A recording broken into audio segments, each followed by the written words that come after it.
Hello guys, कैसे हैं आप। स्वागत है आपका केमडेक चैनल में। मेरा नाम है अर्जुन और आज की इस वीडियो में हम पढ़ने जा रहे हैं work done in irreversible isothermal expansion process. साथ ही हम जानेंगे इरिवर्सिबल प्रोसेस होता क्या है और जानेंगे ये वर्क डन का जो फॉर्मूला होता है उसको हम कैसे डिराइव करते हैं। तो बिना देरी के चलिए शुरू करते हैं।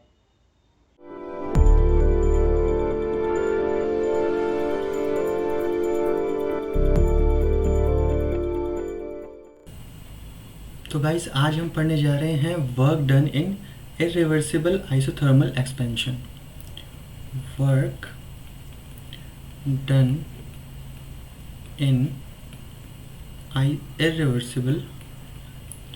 irreversible isothermal expansion। इससे पीछे वाली वीडियो में हमने पढ़ा था रिवर्सिबल आइसोथर्मल एक्सपेंशन का वर्क डन। बिल्कुल सेम बेसिस पे हम इरिवर्सिबल आइसोथर्मल एक्सपेंशन का वर्क डन निकालेंगे। अगर आपने मेरी रिवर्सिबल वाली वीडियो नहीं देखी है तो मैं ऊपर आई बटन में इसका लिंक दे दूंगा, वहाँ पे आप जाके चेकआउट कर सकते हैं। तो इरिवर्सिबल वर्क डन, तो इरिवर्सिबल एक्चुअल में होता क्या है। तो इरिवर्सिबल होता है finite number of steps are taken. वो सिस्टम जिसके अंदर कंप्लीट प्रोसेस होने के लिए finite number of steps involve होते हैं। Finite number of steps, finite number of steps are taken for completion, are taken for completion। Correct. और क्या बात होती है इरिवर्सिबल प्रोसेस के बारे में कि integration is not possible. Integration is not possible. Obviously ये जो है फाइनाइट नंबर ऑफ स्टेप्स के अंदर ये रिएक्शन या जो भी चीज़ है वो ख़त्म हो जा रही है, ठीक है। तो इसीलिए इंटीग्रेशन इज़ नॉट पॉसिबल। जो भी ये प्रोसेस है वो फाइनाइट नंबर ऑफ स्टेप्स का है। तो process can't be reversed, process can't be reversed. इस प्रोसेस को हम रिवर्स नहीं कर सकते, इसीलिए इसका नाम इरिवर्सिबल प्रोसेस है और it is a non ideal process. It is a non-ideal process। Correct. तो इरिवर्सिबल सिस्टम के बारे में हमें पता चल गया, इरिवर्सिबल प्रोसेस के बारे में कि इरिवर्सिबल प्रोसेस जो होता है वो फाइनाइट नंबर ऑफ स्टेप्स में होता है। इंटीग्रेशन वहाँ पॉसिबल नहीं हो पाता। प्रोसेस जो होता है वो रिवर्स्ड नहीं कर सकते हम, और वो एक नॉन आइडियल प्रोसेस होता है। तो ये पढ़ लिया हमने इरिवर्सिबल के बारे में कि इरिवर्सिबल होता क्या है। आइसोथर्मल, ऑब्वियसली आइसोथर्मल हमें पता है क्या होता है, चेंज इन टेम्परेचर यानी dt जहाँ ज़ीरो हो जाता है, यानी हमारा टेम्परेचर जो है वो कांस्टेंट है। और एक्सपेंशन का मतलब हमारा final volume is greater than initial volume, यानी V2 is greater than V1। तो इतनी बातें हमने जान ली केवल इसके नाम से, इरिवर्सिबल आइसोथर्मल एक्सपेंशन। आइए देखते हैं अब इसका वर्क डन कैसे निकालते हैं। तो अकॉर्डिंग टू आईपैक मेरा वर्क डन होता है minus P external dV। Correct. तो यहाँ पे मेरे दो केस बनेंगे। पहले मैं बता देता हूँ कि मेरा सिस्टम पहले था P1 V1 पे और वो गया P2 V2 पे, obviously eight constant temperature. Temperature जो है ओवरऑल जो है कांस्टेंट रहा मेरा। तो केस 1 यहाँ पे क्या बनेगा मेरा। केस 1 में मैं ये कह रहा हूँ कि मेरा जो P एक्सटर्नल है, जो मैं एक्सटर्नल प्रेशर लगा रहा हूँ, वो इक्वल है P2 के फाइनल प्रेशर के।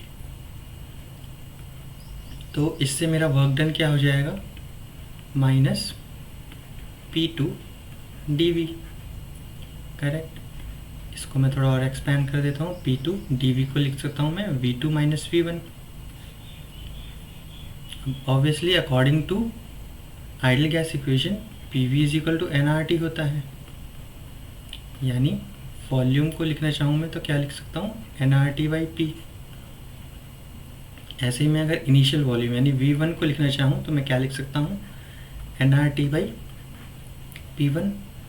और V2 को क्या लिख सकता हूँ मैं, nRT/P2। करेक्ट। V2 जो है मेरा फाइनल वॉल्यूम है और V1 जो है मेरा इनिशियल वॉल्यूम है। यहाँ पे N, R और T ये कांस्टेंट टर्म्स हैं, तो ये इसलिए मैंने ऐसे लिख सकता हूँ इसको। ठीक है, तो ये वैल्यू मैं अब सब्स्टिट्यूट कर देता हूँ अपने इस इक्वेशन के अंदर। इस वाले इक्वेशन में मेरा W है -P2, V2 की जगह मैं लिख देता हूँ nRT/P2 माइनस nRT/P1। यहाँ से मैं nRT कॉमन ले लेता हूँ, तो minus nRT/P2 1/P2 minus 1/P1। Correct. Now अब मैं P2 को अंदर मल्टीप्लाई कर देता हूँ, ब्रैकेट के अंदर ले आता हूँ, तो माइनस nRT, P2 से P2 कैंसिल हो गया तो ये 1 आ गया, माइनस P2/P1। तो ये आ गया मेरा वर्क डन। वर्क डन का formula for irreversible isothermal expansion. Irreversible isothermal expansion. अब इसको थोड़ा सा मैं और मॉडिफाई कर सकता हूँ। मॉडिफाई कैसे, मेरे को पता है ये प्रोसेस जो है वो आइसोथर्मल है। Isothermal means dt change in temperature मेरा 0, यानी टेम्परेचर मेरा कांस्टेंट।